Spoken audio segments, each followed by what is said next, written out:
I'm Jay. I'm Felicia. I'm Anna. I'm Emily. And Amni.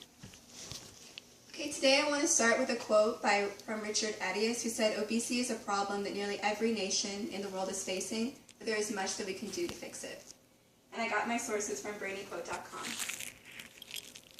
For this speech, I used the following sources: Intellectual Takeout, the World Health Organization, Brainy Quote, Jamie Oliver, the CDC, BBC News, Kevin MD, Choose My Plate, Windows on State Government, News Medical Community-Based Interventions, World Health Global Strategy, Let's Move, and President's Challenge. So hello, my name is Emily Hardy. Today I'm going to speak to you about the global epidemic of obesity. I have two main points: the problem, which is obesity. Obesity has become a serious and lethal global health epidemic. And the solution, which is very simple: people need to eat healthier and exercise more. Consequently, proper health education is at the heart of the solution. So before I introduce my topic, I want to share a statement made by the Center for Consumer Freedom, who wrote in 2007 that obesity is not a disease in the traditional sense of the word. It's not communicable. Obesity is a consequence of our choices, and many of those choices are made passively, but in a rigor-free environment. And I got my sources from intellectualtakeout.org. So first, I'm going to talk about the problem. And the problem is obesity has become a serious and lethal global health epidemic. At least 2.8 million people die each year as a result of being either overweight or obese. And once associated with high-income countries, obesity is now prevalent in all types of countries, be it developing, developed, or low-income countries. So now it's considered to be truly a global problem. And globally, 44% of diabetes, 23% of heart disease, and 70 to 41% of certain cancers are attributed to being overweight or obese. So consequently, obesity and being overweight is linked to more deaths worldwide than it is being underweight. And worldwide, obesity has doubled since 1980. And I got my sources from the World Health Organization. So what is the extent of the problem? How widespread is obesity? Well, overall, more than 10% of the world's adult population is either overweight or obese.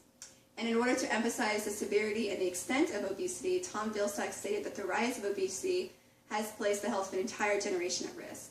His statement is still true even today. Obesity has become a problem of great concern for everyone worldwide, not only us, but our children. And I got my sources from the World Health Organization and Brainy Quote. So who is affected by obesity? In 2008, more than 1.4 billion adults 20 years and older were overweight. And of those, 20 million men and nearly 300 million women were obese. So consequently, statistically, obesity tends to affect women more than men. Furthermore, it's not just an adult issue. More than 40 million children under the age of 5 are overweight, and therefore both children and adults are affected by obesity, the obesity crisis. And I got my sources from the World Health Organization.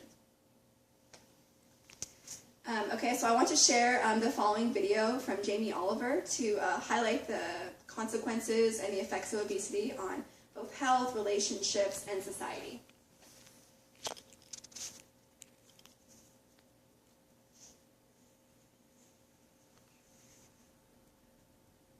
Stacey, the Edwards family. This is a normal family, guys. Stacey does her best, but she's third generation as well. She was never taught to cook at home or at school. The family is obese. Justin here, 12 years old, he's 350 pounds. He gets bullied, for God's sake. The daughter there, Katie, she's 4 years old. She's obese before she even gets to primary school. Marissa, she's all right. She's one of your lot. But you know what? Her father, who was obese, died in her arms. And then the second most important man in her life, her uncle, died of obesity. And now her stepdad is obese. You see, the thing is, obesity and diet-related disease doesn't just hurt the people that have it, it's all of their friends, families, brothers, sisters. Pastor Steve.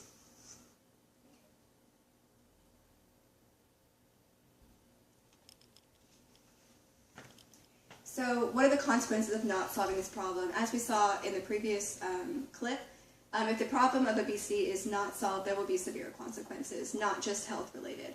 The CDC stated that those that are obese have earlier onset of comorbidities such as diabetes, cardiovascular disease, and certain cancers, as long as prolonged health effects from those comorbidities, such as arthritis, reproductive issues, and many other different chronic conditions such as memory loss. Consequently, obesity causes numerous health problems.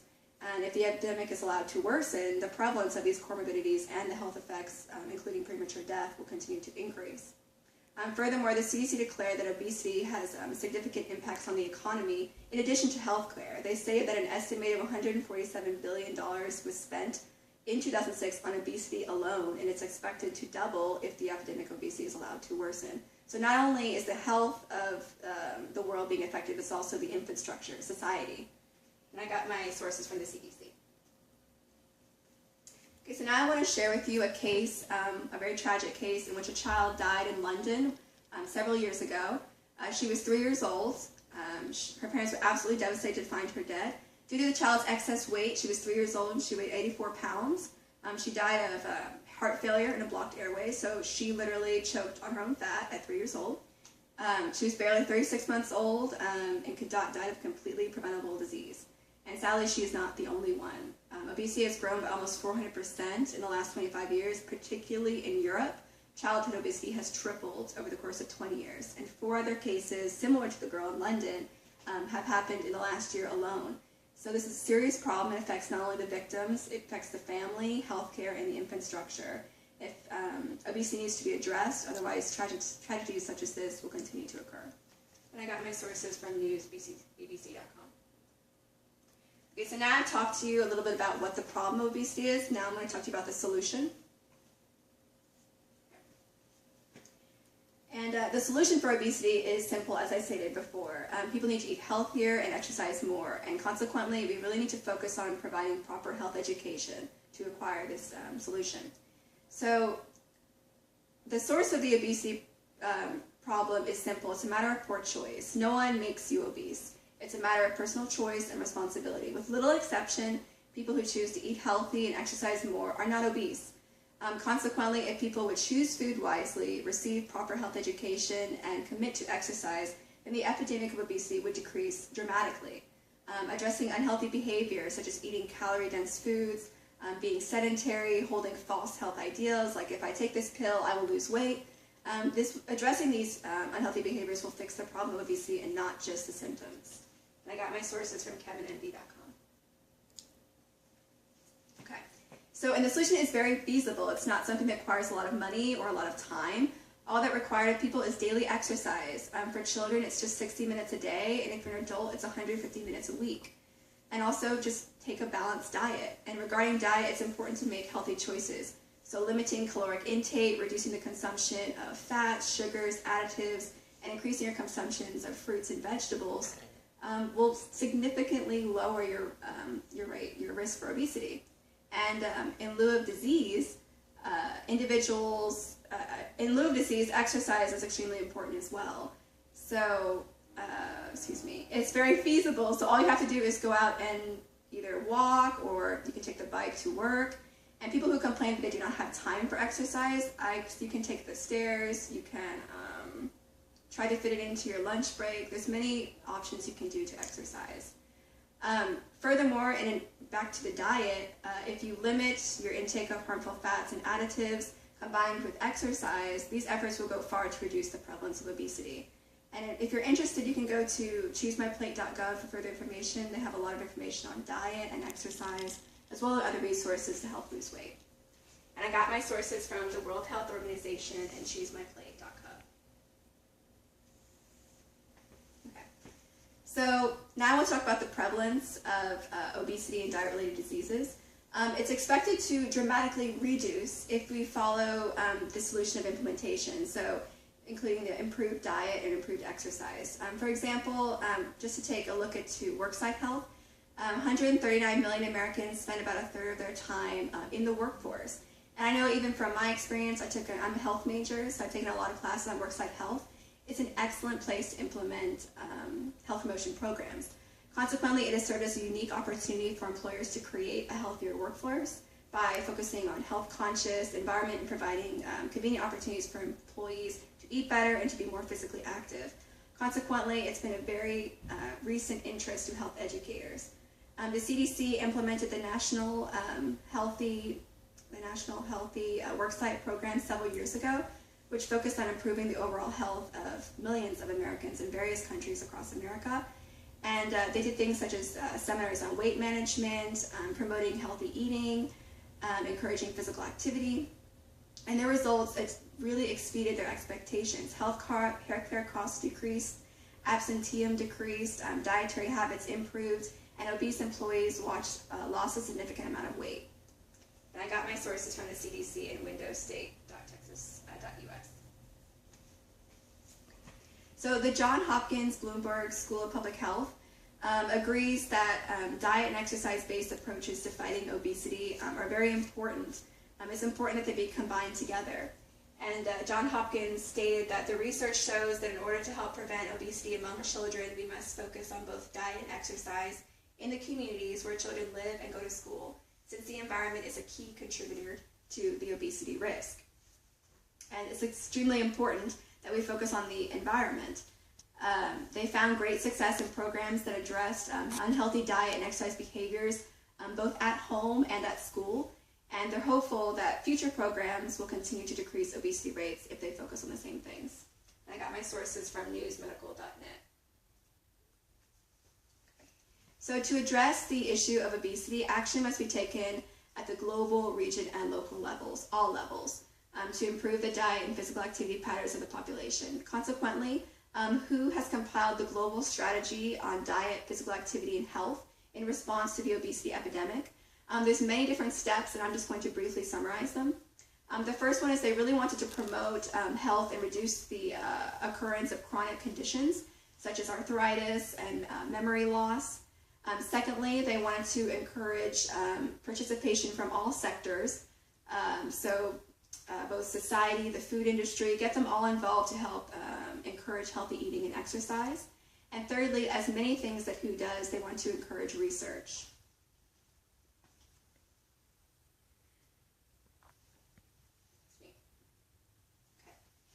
So I'll give you a little bit of an example. Back in 2003, the San Francisco United School District actually did implement new school policies for nutritional requirements for all the food sold in their school. And you probably had a similar program in your high school. Results included increased student satisfaction with the food. They were eating healthier, they were getting more fruits and vegetables, and they had better nutritional content of the food overall. And all of these factors led to the formation of better dietary habits among the school children, which is extremely important for later life eating, and consequently their risk for obesity significantly decreased. So programs such as these are really critical to addressing the problem at the school level. And I got my sources from letsmove.gov. Another example, the CDC estimates that by 2020, the global strategy on diet, physical activity, and health will be fully implemented, the program that I talked about previously with the 3 steps. So very hopeful. And I got my sources from World Health Organization. Okay, so I'm very passionate about this. In addition to reducing the risk and prevalence of obesity, there are many benefits to regular exercise outside of just, feeling healthy. The President's Challenge created by Michelle Obama lists the 5 primary benefits of exercise. The first being a healthy heart. So if you have a healthy heart, you're not only going to be less likely to get chronic diseases and to have premature death, but you also feel better to be able to go longer, have longer endurance, and things like that. Also, the second being strong bones, so prevent your risk from getting osteoporosis, being more flexible. The third being a sense of overall well-being. So anyone who exercises knows that once they finish, they feel really great, have endorphins, feel more self-confident. The fourth being a good social life. So in addition to have self-confidence, those who exercise regularly and eat healthily tend to have better self-confidence and more self-esteem in themselves. And fifth, looking and feeling better. So beyond the obvious physical appearance of looking better, you also tend to feel better about yourself if you exercise and eat regularly. So as you can see, being overweight or obese not only affects your health, it also affects some not so obvious factors, including self-esteem and social status. So consequently, everyone can benefit from regular exercise and a healthy diet. And in addition to fighting obesity, the solution will increase the overall well-being and happiness of the world's population. And I got my sources from thepresidentschallenge.org. Okay, so I want to share this quote with you, which says, close to 1 billion people, 1/8 of the world's population, still live in hunger. Each year, 2 million children die through malnutrition. This is happening at a time when doctors in Britain are warning of the spread of obesity. We are eating too much while others starve. And this was made by Jonathan Stacks. And I got my sources from brainyquote.com. Okay. So in conclusion, just to sum up, obesity has become a serious and lethal global health epidemic, but it is preventable and it is fightable. And the solution is simple. People need to just eat healthier and exercise more. 65% of the world's population live in countries where overweight and obesity kills more people than being underweight. So in other words, more people are dying from obesity than from starvation. But the good news is that the statistic is completely preventable, it's completely treatable. We can decrease the number of diet-related deaths if we commit to changing our lifestyle behaviors. Therefore, I encourage all of you to make wise and healthy choices and to exercise regularly. And I got my sources from the World Health Organization. Thank you.